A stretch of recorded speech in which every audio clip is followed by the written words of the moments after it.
Give us your assessment. Is there a way out? The war is a total disaster. It's a catastrophe, nothing less. It is such a shame that this took place. In fact, I gained a lot of respect for our current president's father by the fact that he had the sense not to go into Iraq. He won the war and then said, let's not go the rest of the way, and he turned out to be right. And Saddam Hussein, whether they like him or didn't like him, he hated terrorists. He'd shoot and kill terrorists. When terrorists came into this country, which he did control and he did dominate, he would kill terrorists. Now it's a breeding ground for terrorists. So, look, the war is a total catastrophe. Who do you blame? And they have a civil war going on. Who do you blame? Well, there's only one person you can blame, and that's our current president. I mean, obviously, Rumsfeld was a disaster, and other people that are giving him advice have been a disaster. And Condoleezza Rice, who's a lovely woman, but she never makes a deal. She doesn't make deals. She waves. She gets off the plane. She waves. She sits down with some dictator, 45-degree angle. They do the camera shot. She waves again. She gets back on the plane. She waves. No deal ever happens. So, I mean, You got to close the deal at some point. You got to make deals. The world is dying to make deals, and we don't have the right people doing it. The Vice President, Dick Cheney. Well, he's obviously a very hawkish guy on the war. He said the war was going fantastically just a few months ago, and, you know, it's just very sad. I don't know if they're bad people. I don't know what's going on. I just know that they got us into a mess, the likes of which this country has probably never seen. It's one of the great catastrophes of all time, and perhaps even worse, the rest of the world hates us. You go throughout Europe. I travel. I do deals all over the world. The Europeans hate us. You go to Germany. You go to England. You go to places that, you know, we didn't have problems with. They all hate the Americans because of what's happened.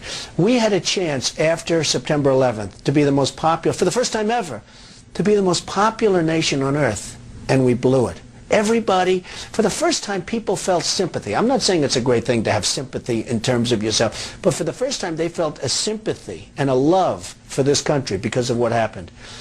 And we blew it. How does the United States get out of this situation? Is there a, how do they get out? You know how they get out? They get out. That's how they get out. Declare victory and leave. Because I'll tell you, this country is just going to get further bogged down. They're in a civil war over there, Wolf. There's nothing that we're going to be able to do with a civil war. They are in a major civil war, and it's going to go to Iran, and it's going to go to other countries. They are in the midst of a major civil war, and there's nothing. And by the way, we're keeping the lid on a little bit, but the day we leave anyway, it's all going to blow up.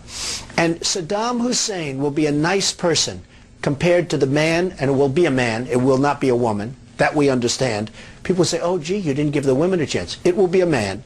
Compared to the person that takes over for Saddam Hussein, he will be considered a nice person. This guy will be the meanest, the worst guy, and he'll have one thing.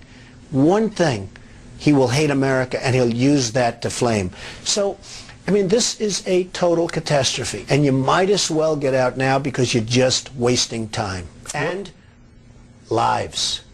You know, nobody talks about the soldiers that are coming back with no arms and no legs. And I saw at Mar-a-Lago on Mondays, I make Mar-a-Lago my club that you know about. In Palm Beach. I make that twice now. On a Monday, I let returning Iraqi injured soldiers come to the premises.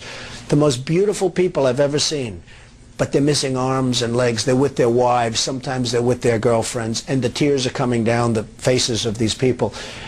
I mean, the thousands and maybe hundreds of thousands, and the Iraqis that have been just maimed and killed.